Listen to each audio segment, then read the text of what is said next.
Hello students, good morning. Myself doctor Dheeraj Jain और आज आप मेरे साथ पढ़ रहे हैं 12th केमिस्ट्री एनसीईआरटी प्लस। और क्या साथ हम पढ़ रहे हैं, नीट और जेई की फाउंडेशन की प्रिपरेशन भी कर रहे हैं, क्योंकि बेहतर आपकी तैयारी चल रही है जैसा कि स्टूडेंट्स के मैसेज आ रहे हैं। और मुझे बड़ी खुशी होती है कि स्टूडेंट साथ के साथ नोट्स बनाते हुए अपनी तैयारी में जुटे हुए हैं। चलिए आज हम देखते हैं आज हम क्या पढ़ेंगे। उससे पहले इंपॉर्टेंट पॉइंट्स पर नजर डालते हैं। आज के हमारे इंपॉर्टेंट पॉइंट्स क्या हैं, वो 5 इंपॉर्टेंट पॉइंट्स को आपको फॉलो अप करना है। यदि आप ये 5 पॉइंट को फॉलो अप करेंगे तो सफल आप जरूर होंगे। कौन कौन से? Watch lecture daily, make notes भी हमें साथ की साथ बनाने हैं, और डोंट फॉलो मैनी बुक्स, बहुत सारी बुक्स को फॉलो अप नहीं करना है। Classes are enough, solve assignment भी आने वाला है जल्दी, तो असाइनमेंट भी हम सॉल्व करेंगे, उसे भी देखेंगे। और साथ ही साथ नीचे एक लाइन लिखी हुई है, सफलता का चिराग कठिन परिश्रम से ही जलता है। क्या बात है सर! कैसे? जब तक हम कठिन परिश्रम नहीं करेंगे जब तक हम सफल नहीं हो सकते। इसलिए सफल होने के लिए हमें कठिन मेहनत करनी होगी, लगातार पढ़ना होगा, और साथ ही साथ हमें नोट्स बनाते हुए अपनी तैयारी पूरी करनी होगी, जिससे हम सफल होंगे।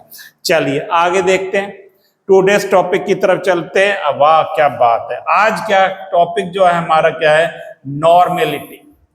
मोलरिटी पढ़ लिया सर हमने, और मोलरिटी पढ़ लिया, percentage W upon W, W upon V, percentage V upon V सब पढ़ लिया, स्ट्रेंथ को पढ़ लिया। आज हम क्या पढ़ेंगे? नॉर्मेलिटी को पढ़ेंगे। नॉर्मेलिटी क्या होता है इसको हम देखेंगे बहुत ही बढ़िया ढंग से। तो पहले हम चलिए इसकी डेफिनेशन से ही बात करते हैं कि व्हाट इज नॉर्मेलिटी। नॉर्मेलिटी आखिर है क्या, इसको देखिए। पहले तो हम ये सीख लें कि इसको किससे रिप्रेजेंट करेंगे। इसको हम रिप्रेजेंट करेंगे कैपिटल N से रिप्रेजेंट करेंगे। नॉर्मेलिटी को कैपिटल N से रिप्रेजेंट किया जाता है। डेफिनेशन क्या होगी? डेफिनेशन नोट कर लें इसकी, the number of gram equivalent, number of gram equivalent of solute present in 1 liter of solution। क्या लिखा मैंने? the number of gram equivalent of solute present in 1 liter of solution, that is known as normality। That is known as, क्या लिखूंगा? Normality. ये इसकी definition होगी, हमें definition भी याद रखनी है। The number of gram equivalent of solute present in 1 litre of solution. तो फॉर्मूला क्या बन जाएगा? इसी से ही, डेफिनेशन से ही बनाएंगे। N is equal to number of gram equivalent of solute, very good, upon क्या लिख दूं? Volume of solution. Volume of solution किस में? लीटर में। वॉल्यूम ऑफ सॉल्यूशन किस में होगा? लीटर में। यदि इसको ml में कर दे सर, हम ml में कर देंगे तो क्या अंतर आएगा, इसको देख लेते हैं। यदि मैं इसको लिख दूं N इज इक्वल टू, क्या लिखूं? Number of gram equivalent of solute upon volume of solution. अब किस में कर दें? ml में, तो इसको 1000 से मल्टीप्लाई कर दिया जाएगा।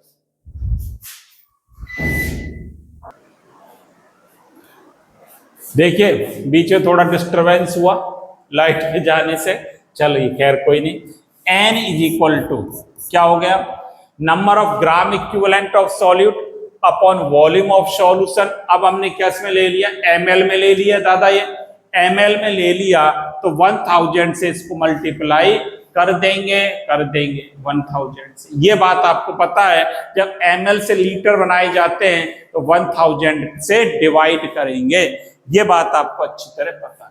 इसकी यूनिट की बात करूं मैं, देखिए यूनिट की बात करता हूं पहले, अभी इसको भी समझेंगे ग्राम इक्विवेलेंट क्या होता है। यूनिट क्या होगी इसकी, नॉर्मल, या तो नॉर्मल एन लिखेंगे या ग्राम इक्विवेलेंट पर लीटर, या और ग्राम इक्विवेलेंट पर लीटर। एक बात और इंपॉर्टेंट, ये क्या होगा, टेम्परेचर, इंक चेंज कर देता हूं,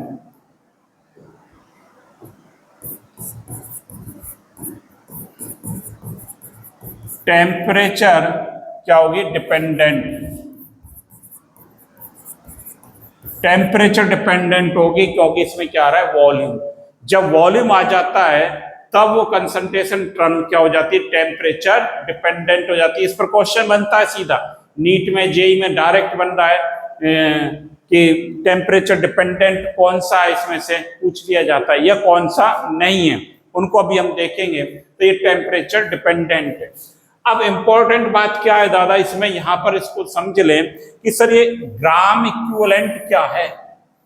ग्राम इक्विवेलेंट हमें पता चल जाए, वॉल्यूम तो हम दे रखा होगा या निकाल लेंगे। अब ग्राम इक्विवेलेंट को निकालना सीखें हम। ग्राम इक्विवेलेंट को कैसे निकालते हैं यहां समझें, देखिए ग्राम इक्विवेलेंट बराबर होता है,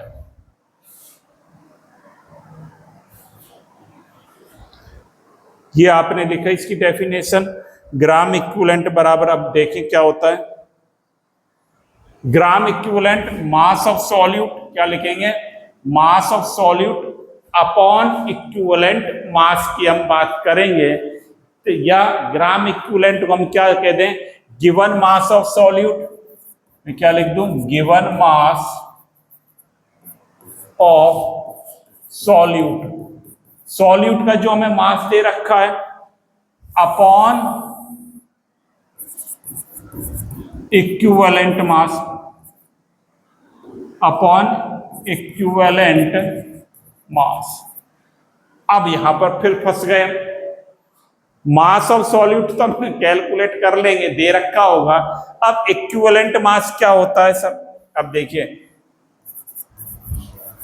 इक्विवेलेंट मास बराबर होता है मोलर मास,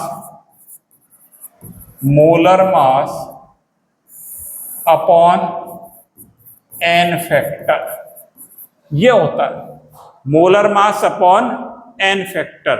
या इसको देखिए, अब इसको यहां पर मैं वैल्यू को पुटअप कर देता हूं, ग्राम इक्विवेलेंट, ग्राम इक्विवेलेंट बराबर क्या हो गया, गिवन मास, गिवन मास किसका, सॉल्यूट का, इसको WB से रिप्रेजेंट करते हैं, अपॉन मोलर मास MB से, या इसको ऐसे लिख दें, मोलर मास ही लिख दो एक बार, मोलर मास, इसको MB से, एन फैक्टर ऊपर चला गया, एन फैक्टर से मल्टी। अब देखिए मैं इसको क्या लिख सकता हूं, गिवन मास अपन मोलर मास, ये क्या होता है, ये आप पढ़ चुके हो, ये क्या है, ये किसके बराबर है, मोल्स के बराबर है, वेरी गुड। तो ग्राम इक्विवेलेंट किसके बराबर हो गया, gram equivalent is equal to क्या लिख सकता हूं, मोल्स इनटू एन फैक्टर, किस क्या लिख सकता हूं, मोल्स इनटू एन फैक्टर में लिख सकता हूं।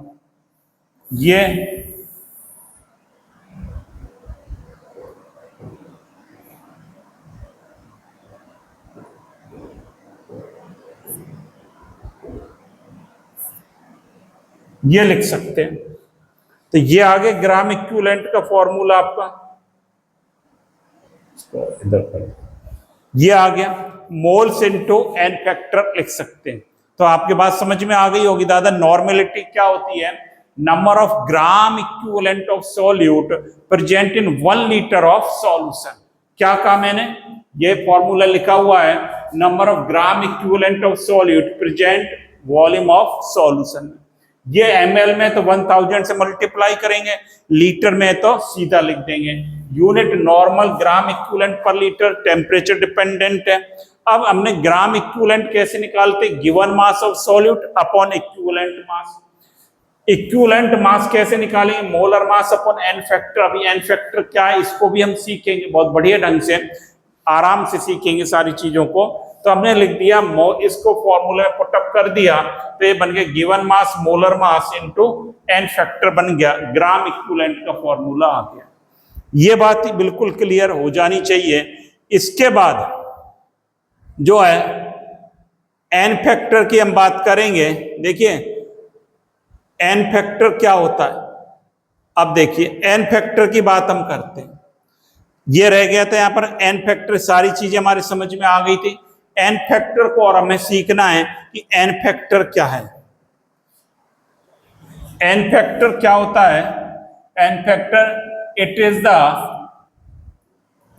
क्या लिखेंगे? इट इज द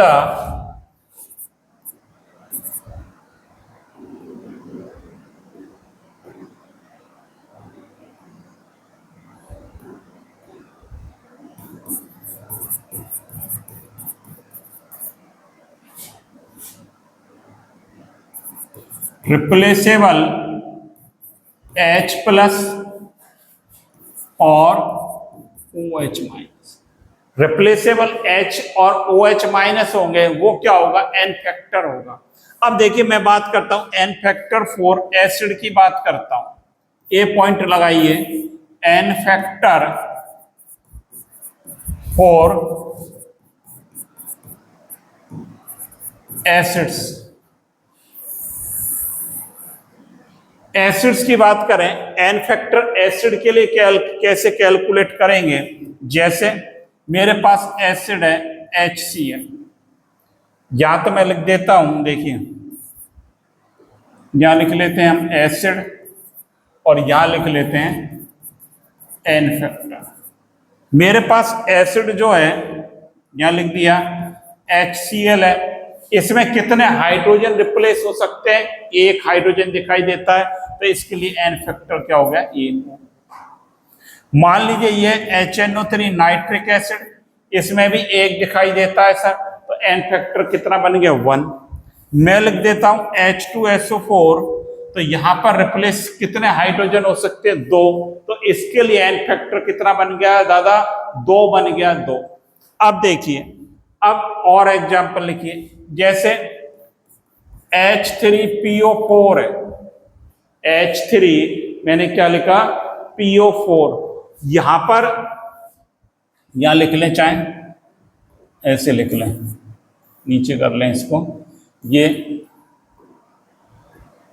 एसिड और ये एन फैक्टर। इसमें कितने हाइड्रोजन है? 3, तो 3 हो गए। यदि मैं कहूं H3PO3, अब आपका आंसर क्या होगा सर? 3H है, तो नहीं, 3 नहीं। या मैं कहूं आपसे H3PO2, इसके लिए एन फैक्टर बताइए, तो यहां पर जो है हमें इनकी स्ट्रक्चर देखनी पड़ेगी। अब देखिए, यदि मैं कहूं H3PO3 है, तो इसको ऐसे बनाएंगे, HPO और 3H है इसमें, तो देखिए इसको थोड़ा सा छोटा कर देते हैं, PO लिख दिया और 3H है, तो OH और H, ये इसकी स्ट्रक्चर बनेगी H3PO3 की। तो यह रिप्लेस होने वाले हाइड्रोजन कौन से हैं? ये वाला और ये वाला। तो एन फैक्टर इसके लिए कितना होगा? 2 ही कहलाएगा।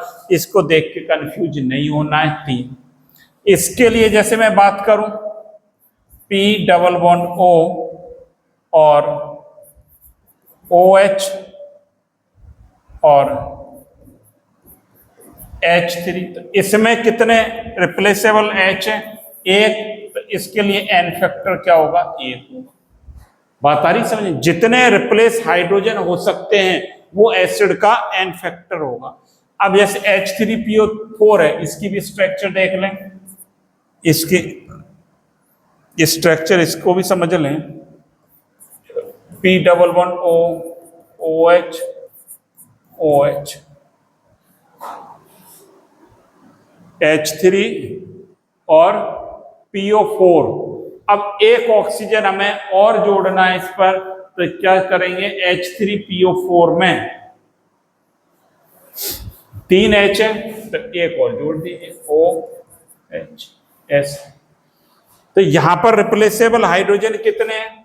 1 2 3, इसलिए इसका एन फैक्टर कितना था? 3 था। तो ये एन फैक्टर ऐसे निकालेंगे, जितने हाइड्रोजन रिप्लेस वहां से हो सकते हैं वो उसका क्या कहलाएगा बच्चों? एन फैक्टर कहलाता है। जैसे हमने देखा, बात आ रही ना, एसिड है, HCl में एक हाइड्रोजन हटेगा, एक, HNO3 में एक, H2SO4 में 2 हो जाएगा, और H3PO3 में 3 हाइड्रोजन हट सकते हैं, 3, H3PO3 में 2, H3PO2 में 1 होगा एन फैक्टर। अब बात करते हैं बेस के लिए। चलिए, n factor for base b point डालें। N factor for base, base के लिए भी ऐसे निकालेंगे। बेस में जितने OH हट सकते हैं, यहां लिख देता हूं बेस, और यहां इसका एन फैक्टर। जैसे मैंने लिखा NaOH, तो एन फैक्टर 1 होगा, 1 OH हट सकता है। मैंने लिखा KOH, इसका भी एन फैक्टर कितना होगा? 1 होगा। जैसे BaOH का होल ट्वाइस है, बेरियम हाइड्रोक्साइड, इसमें कितने OH हट सकते हैं? 2, एन फैक्टर होगा 2। या ये AlOH का होल थ्राइस, एन फैक्टर कितना होगा? 3 होगा। तो जितने OH इसमें से हटेंगे वो दादा इसका क्या कहलाएगा? एन फैक्टर कहलाएगा। बात आपकी समझ में आ रही है ना? एसिड के लिए हम बात करेंगे, जितने H आयन हट सकते हैं वो एसिड के लिए एन फैक्टर। बेस में बात करेंगे, जितने OH आयन हट सकते हैं वो बेस का एन फैक्टर। तीसरा आता है सॉल्ट का एन फैक्टर कैसे निकालें, इंपॉर्टेंट है, इसको भी हम सीखते हैं। तीसरा सी पॉइंट डालें, क्या? N factor for salt. Salt के लिए कैसे निकालेंगे? इसमें HOH तो रहेंगे नहीं, तो इसमें क्या निकालेंगे? एन फैक्टर, इसके लिए टोटल पॉजिटिव और नेगेटिव चार्ज, इसको कैलकुलेट करेंगे। कैसे? समझिए, जैसे NaCl है, सोडियम क्लोराइड है, एग्जाम्पल देखें, सोडियम क्लोराइड आयनों में कैसे ब्रेक होगा? Na+Cl-। टोटल पॉजिटिव नेगेटिव कितना है? 1 है, तो इसके लिए एन फैक्टर कितना हो गया बेटा? एन फैक्टर हो गया इसके लिए 1 हो जाएगा। मैं कहूं Na2SO4, तो इसको आयनों में ब्रेक करता हूं, 2Na plus SO4-2, positive negative charge कितना है? 2 2, तो एन फैक्टर कितना हो गया? 2 पॉजिटिव है, यहां लिख सकते हो, या +2 है या -2, या -1 है +1 है, तो एन फैक्टर कितना हो गया? 2 हो गया इसके लिए। और एग्जाम्पल्स की बात करते हैं, तो इसको नोट कर लें साथ के साथ, और एग्जाम्पल्स बताता हूं। देखिए, जैसे BaSO4 है, इसको चलिए करिए, आयनों में ब्रेक करें BaSO4 को, क्या देगा? Ba+2 SO4-2 +2 -2, एन फैक्टर क्या हो जाएगा? 2। बहुत ही सिंपल है। जैसे AlCl3 है, इसको आयनों में ब्रेक करें, Al+3 माइनस, प्लस का 3 माइनस का 3, n फैक्टर क्या हो गया 3 हो गया इसके लिए। और देखिए Al2SO4 का होल थ्राइस है, एल्युमिनियम सल्फेट, तो आयनों में कैसे ब्रेक होगा 2Al+3 प्लस 3SO4 माइनस 2। आयनों ब्रेक करना पहले भी हम सीख चुके हैं दादा, ये सीख रखा भी, ये मत कहना कि सब आयनों में ब्रेक करना हमें सिखा दो, ये मैंने प्रीवियस क्लास में आपको सिखा रखा है। तो ये जो है आयनों में ब्रेक हो गया 2Al+3 और 3SO4 minus 2, positive negative charge कितना दिखाई दे रहा है +6 माइनस 6 है, n फैक्टर क्या हो गया 6 हो गया। तो इस प्रकार से सॉल्ट के लिए n फैक्टर हम कैलकुलेट कर सकते हैं। चलिए ये सीख लिया, तो एक एग्जांपल आपको देता हूं, जैसे पोटास एलम है, इसका निकालो आप।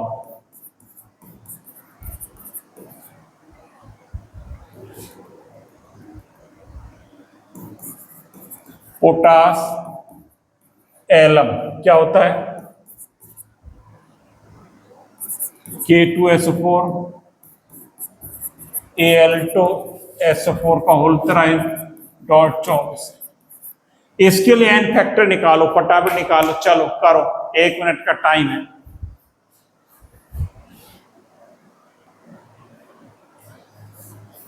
निकाल लिया? बता, ईमानदारी से बताना, आपको सौगंध है आपको आपके 12वीं क्लास की। ईमानदारी से बताना कि चलिए देखते हैं किस किस का सही है, ईमानदारी से बताएंगे। देखिए इसमें कैसे निकालेंगे, K2SO4 आयनम ब्रेक करें 2K प्लस SO4 माइनस 2, तो +2 माइनस 2, इसके लिए तो ये हुआ। अच्छा Al2SO4 का होल थ्राइस, तो क्या हो गया 2Al+3 प्लस 3SO4 माइनस 2, तो क्या हो गया +6 माइनस 6। तो इसके लिए टोटल पॉजिटिव कितना हो गया +8 माइनस 8। ये जो है कोवलेंट बॉन्ड से जुड़े रहते हैं, इनका कोई कंट्रीब्यूशन नहीं होगा। इसके लिए n फैक्टर कितना हो जाएगा 8 हो जाएगा।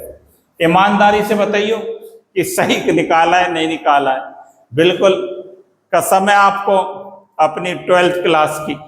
तो ईमानदारी से बताना सही निकला या नहीं निकला है। कितना हो जाएगा 8 हो जाएगा इसका। चलिए बहुत बढ़िया। अब देखिए n फैक्टर की बात हमने कर ली, अब बात करेंगे इसमें किसकी बात करेंगे, relation between normality and molarity. Relation इसमें बेटा क्या होगा, रिलेशन को हम कैसे निकालेंगे, जो कि बहुत इंपॉर्टेंट है और सीधे सीधे सवाल एग्जाम्स में आ जाते हैं। अब देखिए नॉर्मेलिटी हमने क्या लिखा था अभी, देखिए n इज इक्वल टू क्या लिखा था, number of gram equivalent of solute, ये लिखा था number of gram equivalent of solute upon volume, VT लिख देता हूं सीधा सीधा, वॉल्यूम VT लीटर में, ये बात की थी। और ग्राम इक्विवेलेंट हमने कैसे निकाला था, देखो फॉर्मूला भी निकाला था पीछे, ग्राम इक्विवेलेंट किसके बराबर निकाला था, ये रहा ग्राम इक्विवेलेंट किसके बराबर, मोल्स इनटू n फैक्टर, ये निकाला है आपने गिवन मास अपन मोलर मास करके, मोल्स इनटू n फैक्टर लिख सकता हूं इसकी जगह, तो इसकी जगह ये लिख देते हैं हम, क्या लिख दूं, n is equal two moles into n factor upon VT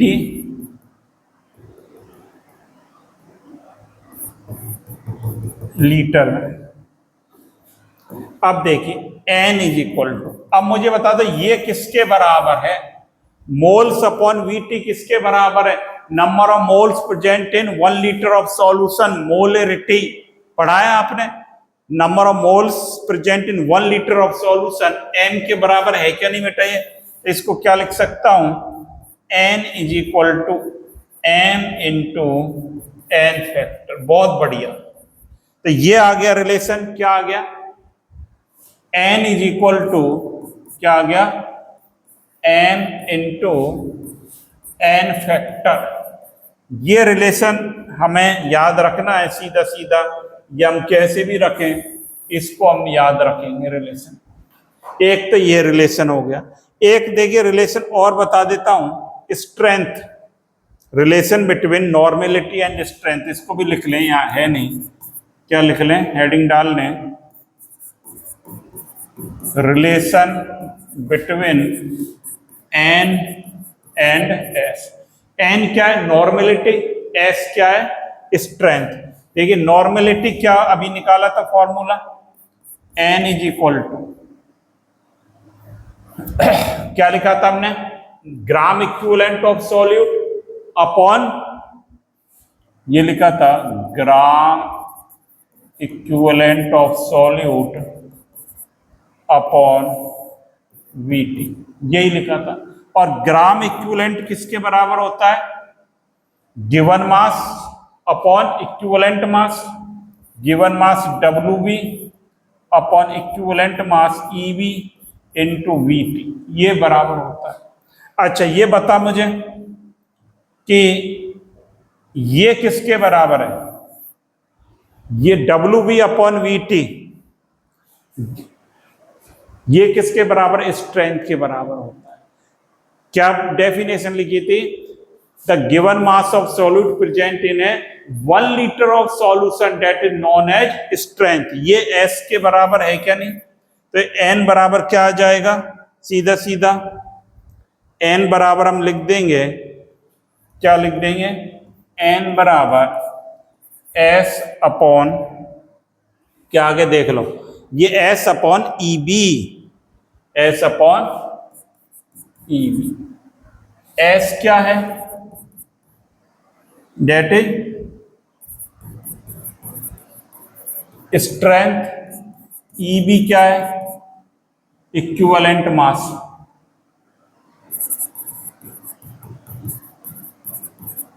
और इक्विवेलेंट मास कैसे निकालते हैं? Molar mass upon N factor. तो ये इंपॉर्टेंट एक फॉर्मूला आ गया रिलेशन का। तो ये एक रिलेशन इसके बीच में बन गया। ये अपने को दो रिलेशन हमें याद रखने हैं। एन इज इक्वल टू क्या होता है? मोलरिटी इंटू एन फैक्टर, और दूसरा क्या है?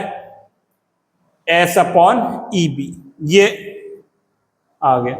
अब देखिए दोनों रिलेशन हमने पढ़ लिए। अब कुछ न्यूमेरिकल्स को सॉल्व करेंगे। नॉर्मेलिटी को पढ़ने के बाद कुछ न्यूमेरिकल्स को जरूरी है सॉल्व करना, जिससे हमारे कंसेप्ट क्लियर होंगे। पहला न्यूमेरिकल देखिए, कैलकुलेट द नॉर्मेलिटी ऑफ 4.9%। क्या कहता है?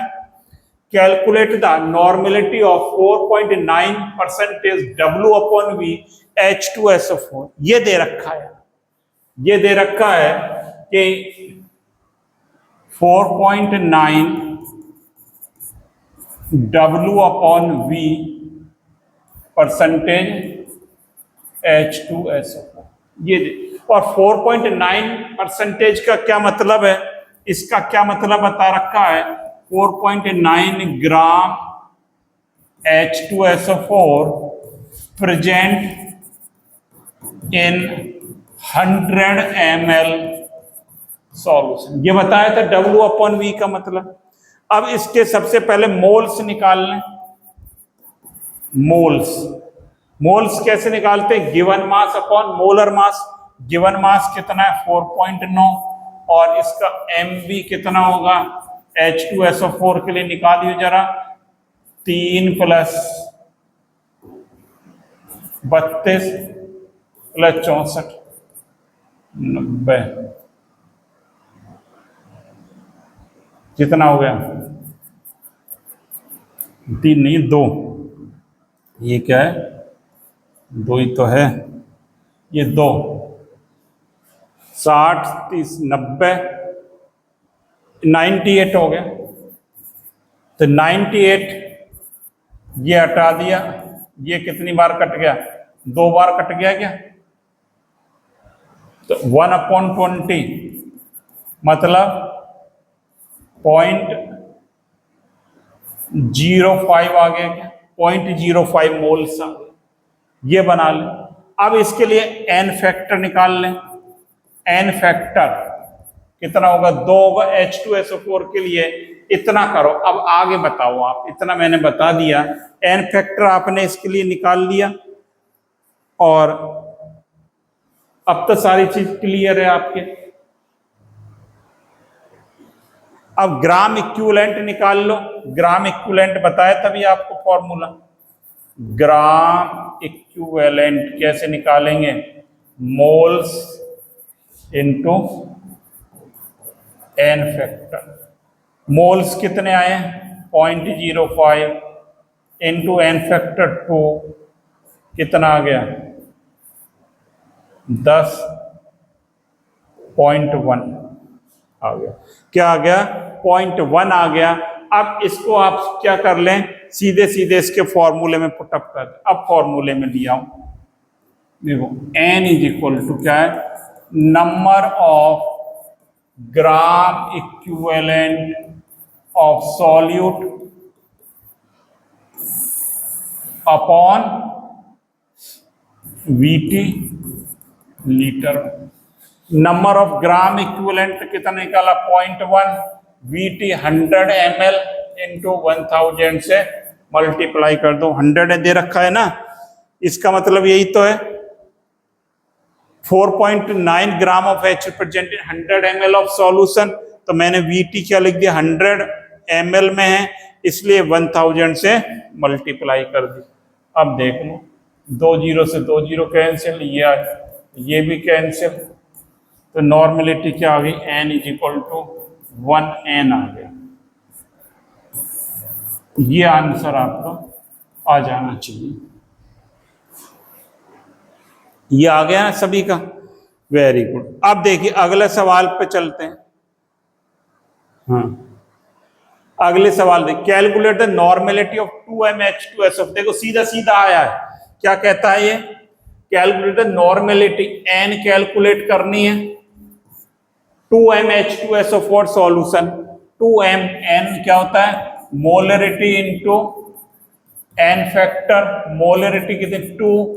एन फैक्टर H2SO4 के लिए, इसके लिए एन फैक्टर कितना होगा? अभी बताया था 2 होगा सर। तो कितना आ गया? 4n आ गया। ये है सीधा सीधा। Calculate the normality of 2MHCl। n is equal to सीधा सीधा रख दें M2 एन फैक्टर 1 बराबर 2। n इज इक्वल टू क्या आ गया? 2। कैलकुलेट कर लें, इनको बना लें एक बार, तब आगे देखेंगे। बना लिया, बहुत ही सिंपल है, कोई दिक्कत नहीं आ रही होगी इसमें। अब देखिए आगे देखते हैं और न्यूमेरिकल्स क्या है, आज इनको भी करेंगे न्यूमेरिकल्स को।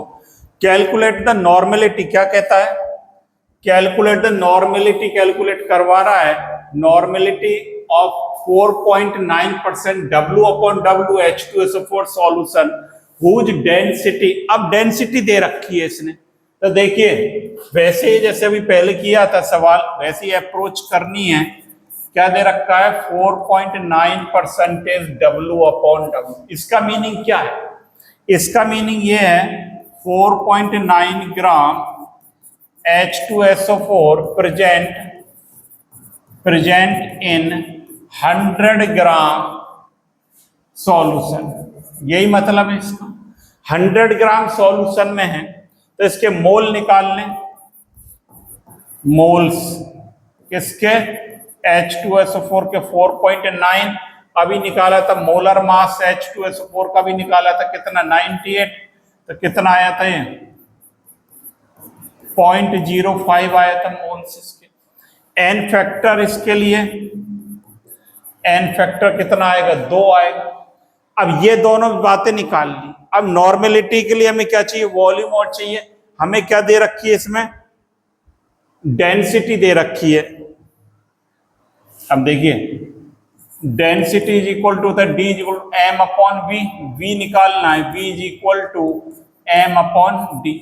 एम कितना 100 ग्राम 1.8, तो ये कितना आ जाएगा 55.5 आ जाएगा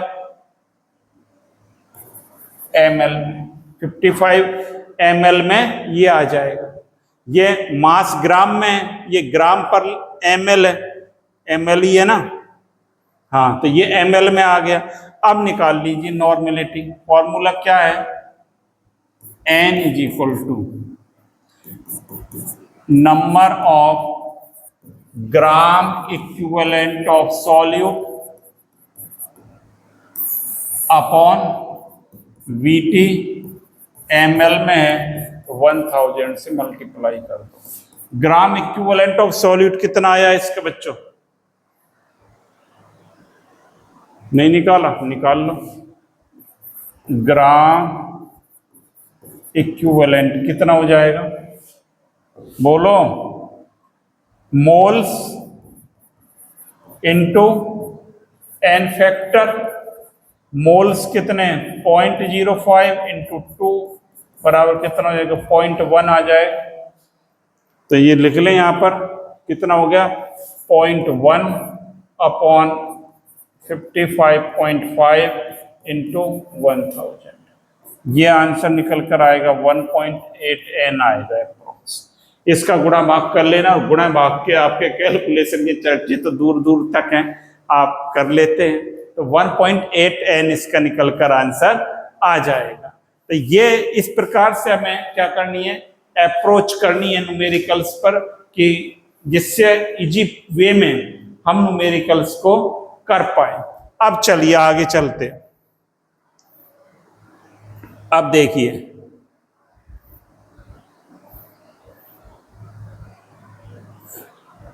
ये करिए, ये एक इजी सवाल है, अच्छा है। 1 ग्राम ऑफ NaOH क्या कहता है, 1 gram of NaOH and 1 gram HCl are mixed together, दोनों को मिला दिया in 1 litre of solution, 1 litre बना दिया। Find the nature of solution, nature की सॉल्यूशन की नेचर क्या होगी, एसिडिक होगा या बेसिक होगा, ये पूछा जा रहा है। देखिए किस प्रकार से करना है। 1 ग्राम NH, 1 ग्राम HCl और 1 लीटर सॉल्यूशन, तो V कितना है 1 लीटर है। NaOH कितना लिया है 1 ग्राम। मोल्स के आने हो जाएंगे इसके NaOH के, गिवन मास और मोलर मास इसका Mb कितना 23 प्लस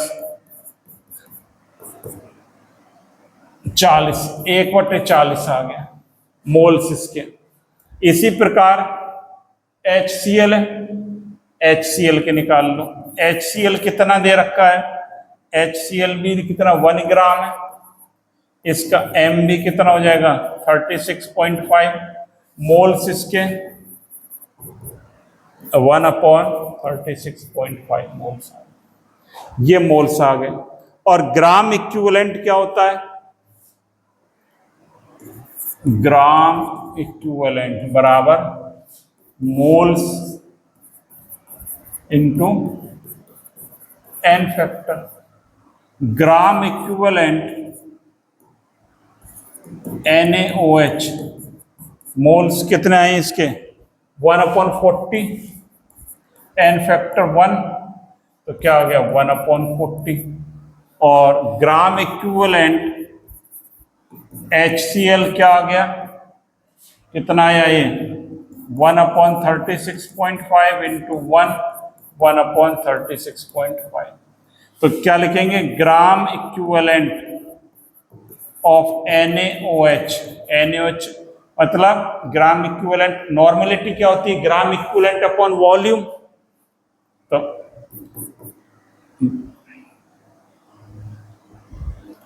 N1V1 इसके किसके बराबर है ग्राम इक्विवेलेंट ऑफ HCl, यदि इसको करूं N2, इसकी कितनी है ग्राम इक्विवेलेंट N1V1, इसका कितना है 1/40, इसका कितना है 1/36। अब इसमें ये देख ले कौन सा ज्यादा है, वैसी नेचर होगी। ये ज्यादा है तो ये ज्यादा आएगा ना, 36.5 से इसमें डिवाइड कर रहे हैं तो नेचर इसकी कैसी होगी, एसिडिक होगी। HCl ज्यादा आ रहा है, HCl ज्यादा रहने से तो एसिडिक नेचर होगी। इस प्रकार से हम कर सकते हैं, नोट करें इसको तब आगे चलेंगे।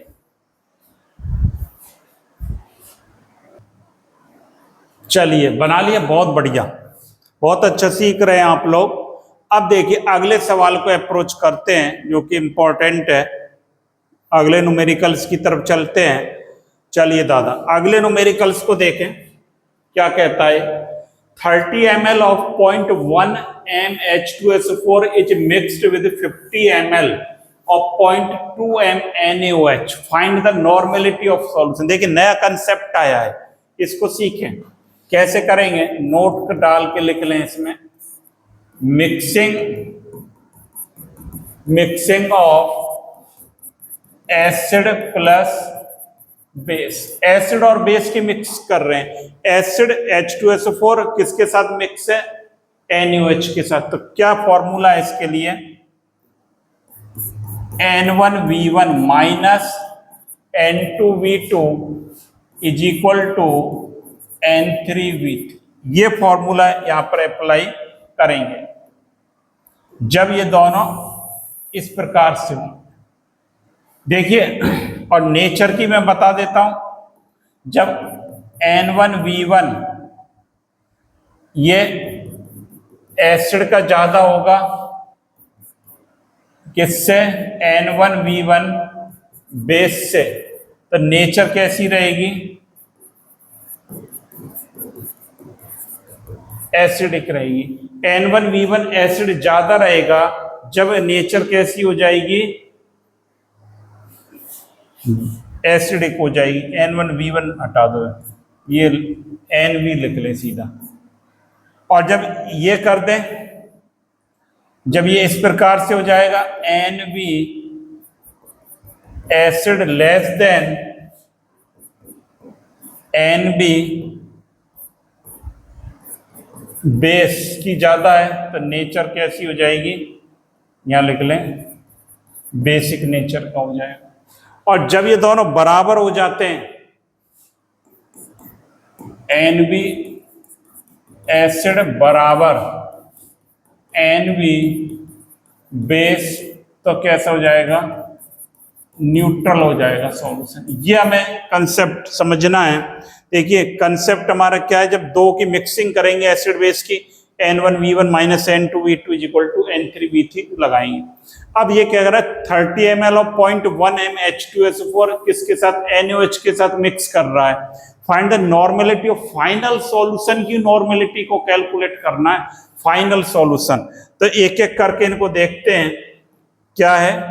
30 ml 0.1 m H2SO4 लिखते हैं, 30 ml 0.1 m H2SO4। 30 ml है तो V तो हो गया 30 ml, ठीक है। और यहां पर जो है इसके लिए नॉर्मेलिटी क्या हो जाएगी, मोलरिटी इनटू n फैक्टर। तो इसके लिए हम क्या कर सकते हैं, मोलरिटी कितनी है इसकी, 0.1 n फैक्टर 2, तो क्या हो गया 0.2। ये बात आ रही। इसके लिए V तो हो गया 30 ml और n कितना हो गया, 0.2 हो गया इसके लिए। और एक तो ये, दूसरा क्या है, 50 ml 0.2 m NaOH, 50 ml 0.2 NaOH, 0.2 m होगा, 0.2 m NaOH, सही है। अब देखिए इसके लिए V कितना है 50 ml और N निकल कर आ जाएगा, यही आ जाएगा मोलरिटी 0.2 इंटू 1 बराबर 0.2। इतनी बात समझ में आ रही होगी आपके, इसको नोट कर लें एक बार।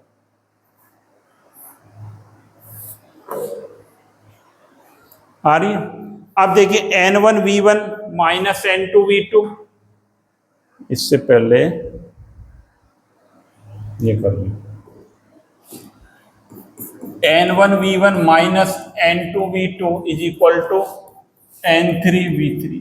N1 किसको मानेंगे? N1 जो ज्यादा होगा, ज्यादा सॉल्यूशन कौन सा है इसमें से 50 ml NaOH का है, तो इसके लिए 0.2 इंटू 50 माइनस, इसके लिए भी 0.2 आया था, इंटू इसका V2 कितना था 30 is equal to N3 calculate करना है, इंटू V3 क्या हो जाएगा?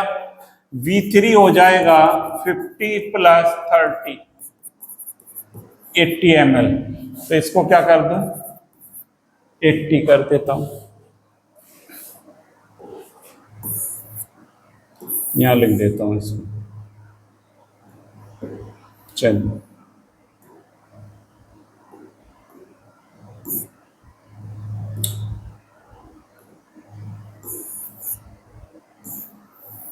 ये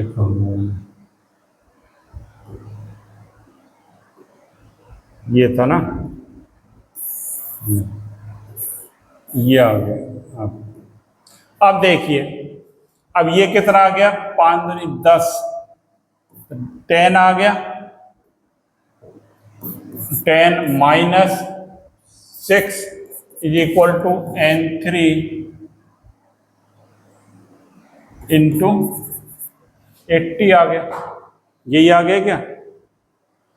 देखना, तो ये क्या आ गया 4 is equal to N3 into 80, N3 is equal to क्या आ गया 4/80, 1/20 आ गया, 1/20 में 0.05 N आ गया। ये आंसर आ जाएगा, ऐसे निकालेंगे। मतलब N1V1 किसको मानेंगे? जिसका अमाउंट ज्यादा होगा, जिसका कम होगा उसको माइनस कर दें। क्लियर है? एक न्यूमेरिकल और है बीच में, चलिए इसको भी कर सिमटा देते हैं। 80 ग्राम NaOH dissolve in 500 ml solution. Simple है, ये तो आप कर लेंगे, ऐसे मैंने कई करा दिए। देखिए कैसे अप्रोच करेंगे। 80 ग्राम NaOH, V कितना दे रखा है 500 ml दे रखा है।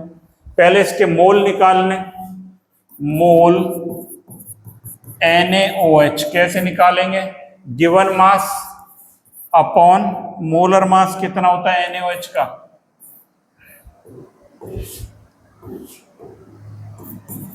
MB NaOH कितना हो जाएगा? अभी निकाला ना, 23 प्लस 16 प्लस 1 40, तो ये हो गया 40, 2 आ गए, मोल 2 आ गए। N फैक्टर कितना होता है? 1 NaOH के लिए ग्राम इक्विवेलेंट क्या आ गया 2 इंटू 1 बराबर 2, तो नॉर्मलिटी तब निकाल ही लोगे। N इज इक्वल टू क्या होता है? Gram equivalent of solute upon VT, ये ml में 1000 से मल्टीप्लाई कर दें। ml में लीटर में, ये देख लो आप कितना दे रखा है 500 ml, 500 दे रखा है, तो कर लो इसको। N इज इक्वल टू ये कितना आया? ग्राम इक्विवेलेंट कितना आया? 2 आया है क्या? ये आया 2, ये 500 इंटू 1000, 2 बार सीधा सीधा कट गया। N बराबर क्या आ गया 4N, आंसर हो गया। इस प्रकार हमें क्वेश्चंस पर, और भी है क्या कोई? नहीं, क्वेश्चंस पर अप्रोच करनी है। इनको किस प्रकार से इनको सॉल्व किया जाता है, घुमा फिरा कर क्वेश्चंस को 50 तरीके से दिया जा सकता है, प्रेजेंट किया जा सकता है, लेकिन हमें बेसिक कंसेप्ट को समझना है कैसे हम इनको कैलकुलेट करते हैं। तो इस प्रकार ये आपका नॉर्मेलिटी कंप्लीट हो गया और ये आपने बढ़िया ढंग से सीखा है और इस सारी चीजों को आप लगातार सीखते रहें और साथ ही साथ अपने हैंड रिटन नोट्स बनाते रहें, ज्यादा से ज्यादा स्टूडेंट्स को शेयर करते रहें। यदि वीडियो आपको अच्छी लगे, लेक्चर अच्छा लगे, कमेंट्स बॉक्स में, थंबनेल में, अपने चैट बॉक्स में अपना कमेंट्स जरूर लिखें और साथ ही साथ इसको ज्यादा से ज्यादा स्टूडेंट्स को शेयर करें। तो thank you students, have a nice day.